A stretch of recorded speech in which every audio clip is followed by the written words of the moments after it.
what did Chisom do to me? And this is a bias that I came into this movie with and I had to work to overcome. But it's another reason why this man needed a romantic love interest, specifically a woman. When I saw those Gucci sheets on his bed, I was like, yeah, it's time out.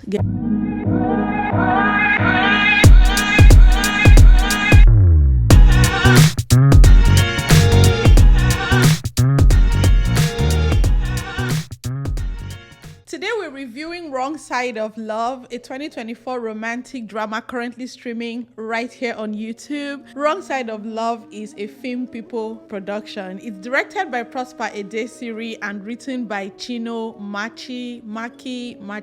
I'm sorry, I don't know that name. I don't think I'm saying it right. The first AD, I don't usually mention that title, but because it's my friend Alexandra Hall, of course I'm gonna say it. So girl, big props to you guys because you've made a film that I think you can be proud of. However, for the rest of you, you already know, but just in case you need a reminder, that does not change my opinion or waver me one way or another. Right, let's get to it, starting with the synopsis. It says, a forbidden love that challenges their loyalties and beliefs, forces them to choose between their principles and love's eternal cry. This is my first review of a YouTube movie. I'm not going to say I've been avoiding it because it's just like YouTube is just, as far as Nollywood movies on YouTube, it's such an unknown to me. It feels like a whole different other world. It's a different ecosystem with different players, and so it's not like I've meant to be a snob. It's just I'm not very familiar with the practitioners in this space, so I've kind of avoided it, but this one came to me, so to speak. Anyway, I welcome recommendations, and I mean YouTube movies. Now, just in general about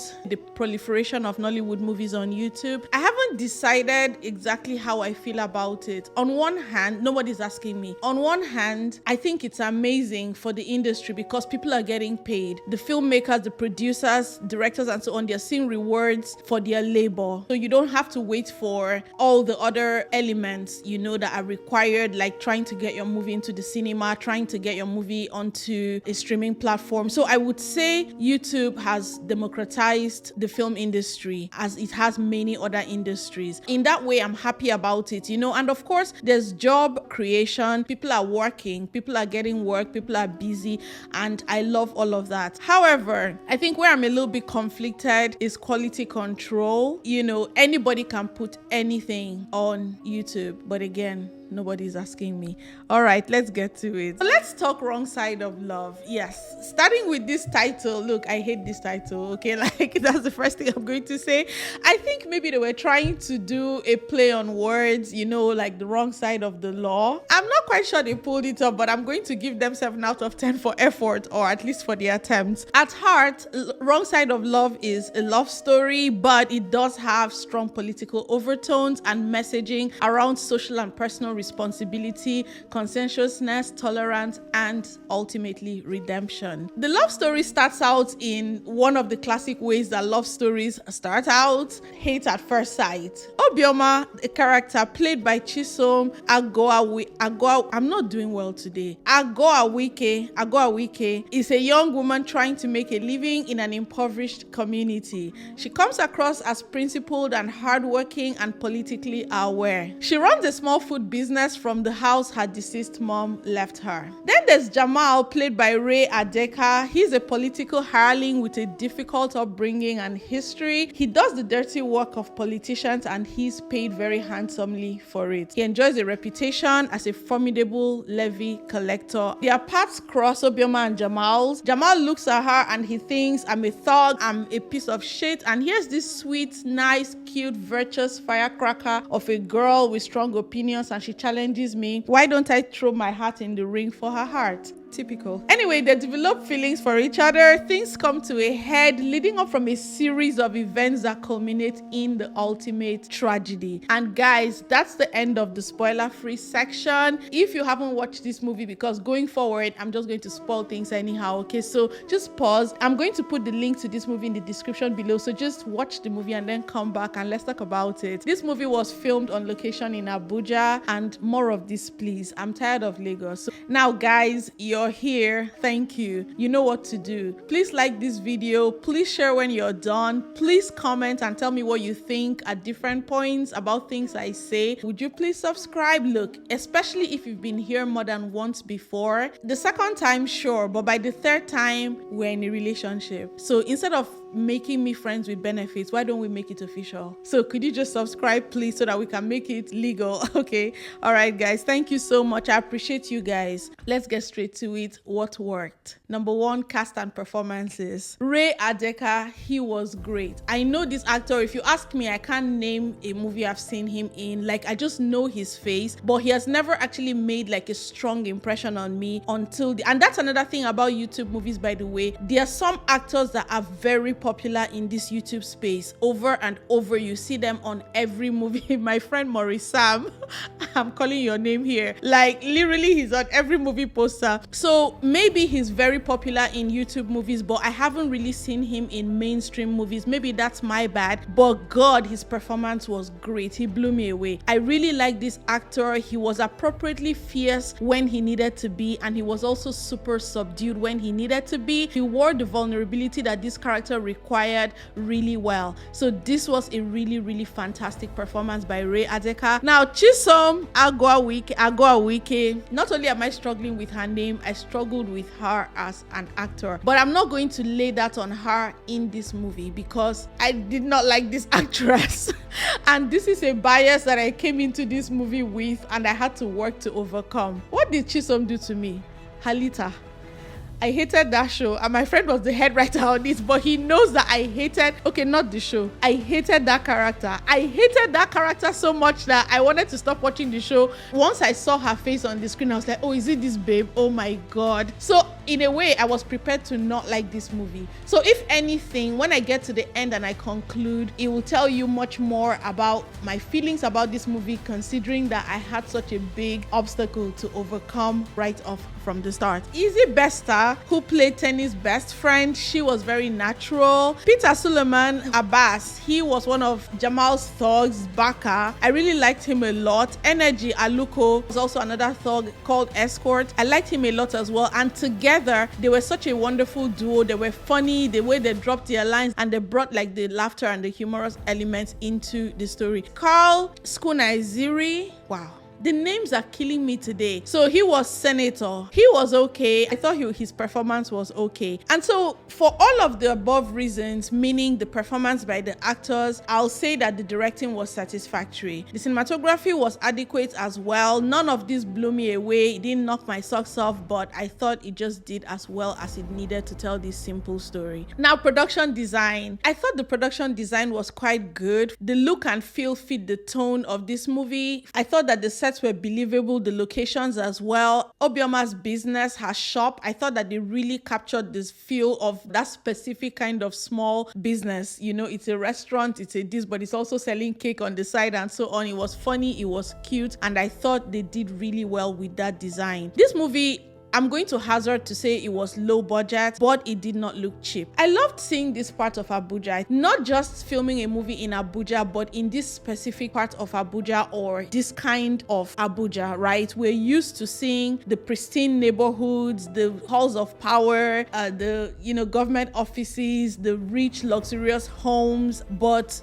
this particular aspect of Abuja, it was just good to see. Now, the soundtrack was okay. I think it's time for us to move into the story, which is usually my favorite part. Number one, I thought that the key characters were very well established and their backstories clearly outlined. I didn't feel at sea with these characters. I knew the relevant things I knew about them to feel like I knew them enough to not be distracted by not knowing them and be able to stick with the story. So that was well done. There were multiple layers of believable conflicts that this movie established that kept it interesting. Here are a few. There was a conflict between Jamal and his underling, conflict between Jamal and the senator, Jamal and the local community, Jamal and his own personal conscience, his internal struggle, and Jamal and his love life. And then there was Obioma and Jamal. Now, while I was making this list, something struck me, and I'm sure it's already obvious to you. So we have most of the conflicts and therefore the depth attributed to one character, and that's Jamal. And then when you look at it that way, it seemed like Obioma was only there as approximate, is that the word, or adjacent to Jamal. Normally, that's the kind of male-centric story that I would make a glib comment about male writers. But in this case, this is a female writer, so honestly, I have no idea what to say. Let's just leave it at that. I liked the friendship between the girls, that's Obioma and her friend. It was very heartwarming, especially as juxtaposed with the loneliness of Jamal. He was surrounded by just only people whom he paid, or people who paid him, but he didn't have any relationships, you know. And so it made it already obvious that, wow, this guy needs something. There's something missing in his life. So the love story made sense in that way, because you could sense the emptiness and the loneliness. But there's another reason why this man needed a romantic love interest, specifically a woman. When I saw those Gucci sheets on his bed, I was like, yeah, it's time out. Get yourself a partner. I've mentioned that there were multiple layers of conflict, but I'm going to say there were two main plots: the love story and then of course the political story that carried all the other conflicts together, and how this was done so beautifully to get them to work independently but then collide to bring the movie to a climax. That dovetailing of the two plots was so beautifully done. It's not very often that we see that. Sometimes it looks like the two, it's like, well, these stories are unrelated, you know, but this was so seamless. So let's talk about the love story. This movie disarmed me. So I'm just gonna say that, yes, I enjoyed the love story very much. It was set up very well right from the very beginning. I enjoyed the organic evolution, how this movie really did walk us through their falling in love, which is not something most times people meet, next thing they're saying they love each other, and you don't really see that journey. In this case, I can tell you that I did see that journey. All of us, we did that all, okay, I don't know about Gen Z, but back when phones were still new and it was such an exciting thing, we did those overnight calls. So this was so nostalgic for me, because they really did talk like on the phone. And this is the second movie I'm watching in recent times that I've seen this. I also saw this in It Blooms in June, and I'm hoping to review that soon. And so I'm just gonna say that, you know, they walked us through their falling in love. It was handled very carefully. It was handled quite tenderly, and this movie did not give me weird vibes, and that's why I was able to let my guard down. When Jamal showed up at midnight one day in the story, I felt that one was a little bit tricky. So that's one of the instances that I felt myself say, Pearl, relax, it's fine. We know him, we trust him. These are things that happen, because I was like, this is a little bit reckless. But then the reckless things that we've done on the path to falling in love, come on now. So I thought it was a bit reckless, but in an exciting way. I was just all the way ready to give this movie a lot of grace for a lot of things that will usually get my hackles up. So I trusted him. I guess it was because of those phone calls, because even if they had only known each other for a very short time, I felt like, no, she knows him. Anyway, when Jamal said, I like you, I liked that a lot. It's such a simple thing, but because it was said so, sometimes we think we need poetry, but sometimes the simplest, it was just so clear and direct and very much in keeping with his character. So I liked that a lot. I enjoyed very much Jamal's vulnerability. You know, it's lovely to see a man also actually chasing a woman. That's one of the things that really made me like this love story, because I'm like, do guys chase women anymore? You know, I mean, I don't know. I'm not in the dating market, but so anyway, it was good to see that. It was sweet. It was nice. Their conversation around taxation, I thought it was handled. It was very fascinating and balanced. You know, they both, I couldn't even decide who was right or wrong, because it was very balanced points of view. And kudos to this writer, you know, for being able to hold like two like such opposing views but keep the argument balanced. I thought that was such strong writing, and it brought home, you know, that conversation. It wasn't just talk or words. It actually served to bring home the possibility of their worlds meeting and aligning in a place of understanding. Okay, now one thing that I was afraid that this movie was going to do was that whole cliche of, oh, bad guy meets good girl and then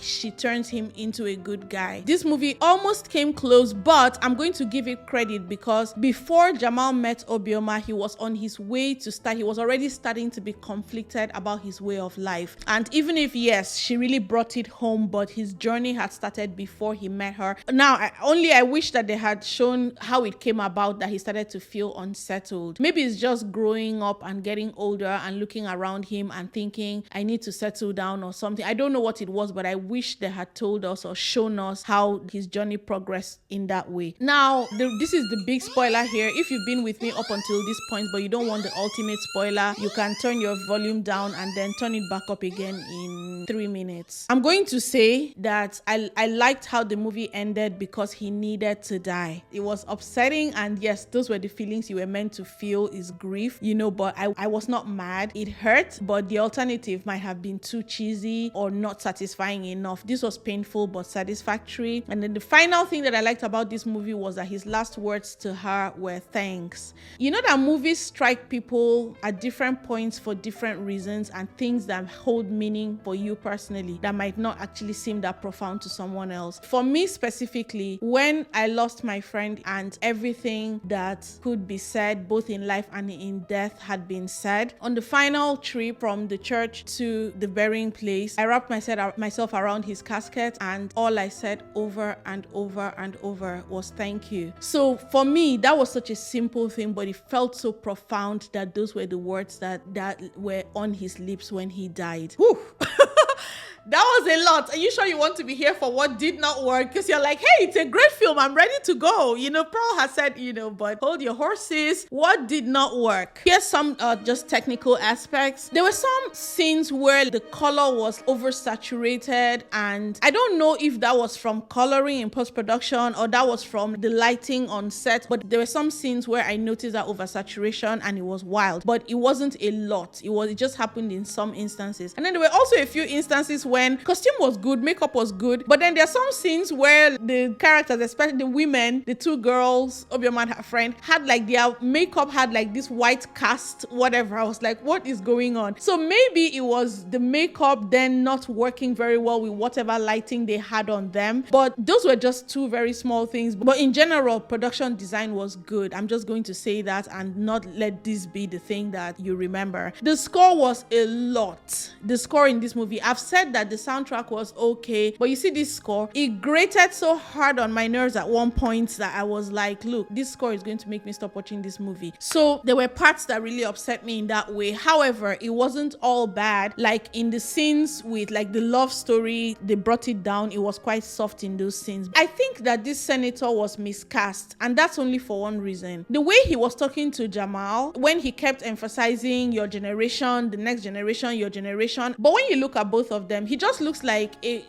somebody in Jamal's age bracket, only he has eaten Abuja money and he's well fed. So I was wondering, did they need to have cast an older person for this role? But was talking like he was 80 and Jamal was 30. As for the dialogue, Jamal had really good dialogue and the rest of the cast had really good dialogue except Obioma. I did not like her dialogue in quite a few instances. Let me give you some examples. Like there was a point where she was talking something with him about their love or whatever it is and said, is it chemistry or shared disdain? I was like, I don't even know what that means. Shared disdain for what? I know they had talked like literature and all of that. I was like, was there a point on which they disagreed about something? It just felt like word salad. And then there was another instance where she was quoting him, protest turn violent sometime. And that was the clincher, like she was like, yeah, I remember you saying this, protest turn violent sometimes. Like, girl, protest turn violent all the time. That's Nigeria. Are you kidding? Those are just examples, but she had just dialogue that was not great in general. And then to make matters worse, this particular actress has a way of delivering dialogue, especially when it's messagey dialogue, like political messagey. It comes across like a PSA. So I'm not gonna lie, I did struggle with that a little bit. And then where there was this point, the first time she actually like vocalized that she cares about Jamal, I did not like that soliloquy about her feelings. Whether it's the way she said it, also I felt that it was too soon for her. I didn't feel like the story had taken her there yet. Him, yes, but not her. All right, now the story in general. I'm not gonna lie. So far, everything I liked, I've probably said this already. I really liked the story. I thought the flow, the structure, the plot, all of it was great. But there were just little things. It's always in the details, guys. So this particular small detail that nagged at me was when she started dating him and then she was talking about how she always wanted to own a franchise and that she doesn't doesn't think that it's a dream she's ever going to realize. I was like, girl, you know that you're being a bit disingenuous right now. You're with this guy. He has just given you what appears like an expensive present. He said, I'm not proposing tonight, but you know that this is on his mind. And everybody in the community has been talking about, even your friend, on 2 different occasions, her friend mentioned that he's rich. And both times, she neither denied, nor refuted, nor protested. So girl, you know that you're dating a guy that has money and that this guy is in love with you and he's going to take care of you. So I don't know if they just needed to use that to give her some depth or to fill the scene. But her talking about, her dream of owning a franchise, not saying it optimistically, but saying it almost like, I don't know if I'm ever going to realize this dream. I was like, girl, shut up. Another thing that I did not like was the anti-gay bill. It's Abuja people. You people are the ones that passed the anti-gay bill. So of course I would make that error. Rewind. The anti-gag bill organized by that corrupt senator, I thought that was a weird storyline. I didn't like it. I know that they flipped it, but I think that it was unnecessary to even do it in the first place, to use that particular storyline for the senator. I mean, it raised too many questions. You're obviously super corrupt. It was more distracting than anything else. And more importantly, there was no reason for him to lie to Jamal, because as far as we know, Jamal has never said no.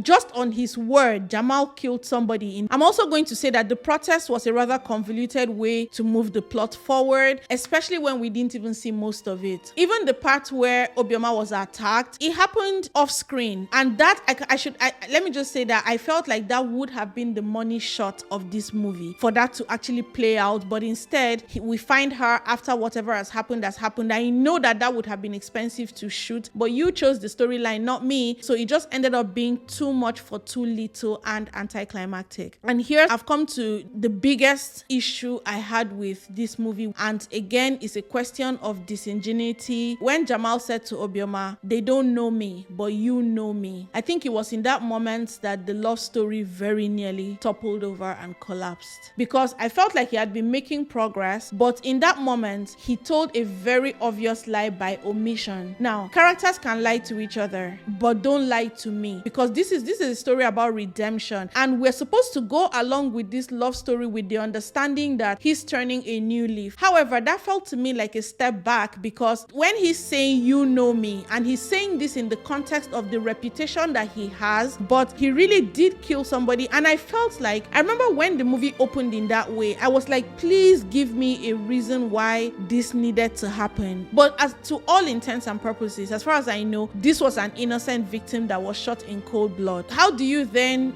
bring me from that and then tell me to my face that everyone is wrong about you? That's the story he sold her. Even if he was vague about saying things like, oh, you don't know the things I've done. But the truth is, as long as he did not actually put on the table what he has done, she's probably thinking he has allowed things happen by his actions. But that's very different from you being a stone cold killer. So I'm just going to say that really bothered me. I think that I was being gaslit. I felt like that was a fundamental error. Letting that lie stand and then building the whole love story on the foundation of this lie, again by omission, but just on this false premise, it completely undermined the love story. The critical question here is, why did they put the burden of that murder on this story? It was not necessary. It did not need to happen. And if it happened, then they needed to have taken one of 2 parts. One was either to prove that this guy needed to die, he deserved to die, or to actually put it on the table and create a conflict around that. The conflict that they had was fake. The conflict that they had was false. They had a conflict about something that he was just doing regarding that protest or whatever it is, and that was the big flare-up. So if you think about it, if their whole relationship could break down based on that, then think how much more if she knew the real truth, and she never knew the truth. That I just felt like the whole love story was a lie as a result of that, and that murder did not need to happen. That should have been the conflict of this movie, and then we would have seen the journey to her being able to forgive that. So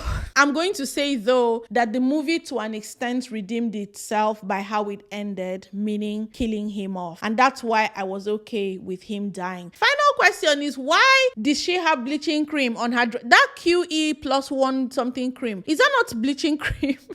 Sorry, maybe I'm wrong, but Anyway, in conclusion, guys, I enjoyed this movie. I think the structure was great. I think the plot was great. It was a simple story, well told. It was with believable, just good, strong, believable conflicts that intersected, and a very good conclusion. I like, again, how the love story disarmed me. It was still problematic, but I enjoyed it. I do recommend this movie. I really do. Please watch it. I think that this movie, there's so much crap within the industry, but this movie really does deserve your watch. I'm still working on that rating system, okay? I'm sorry, but for now, just take a recommendation. So who would enjoy this movie? If you want to watch a sappy love story, and you're not looking for breathtaking spectacle or cinematography, just a simple story with lots of heart and then this is the movie for you. All right, guys, that's it for Wrong Side of Love. Thank you so much for tuning in. Don't forget to like, comment, subscribe, share, all the things. What do I say? You have the right to an incredible viewing experience, so never settle. Thank you.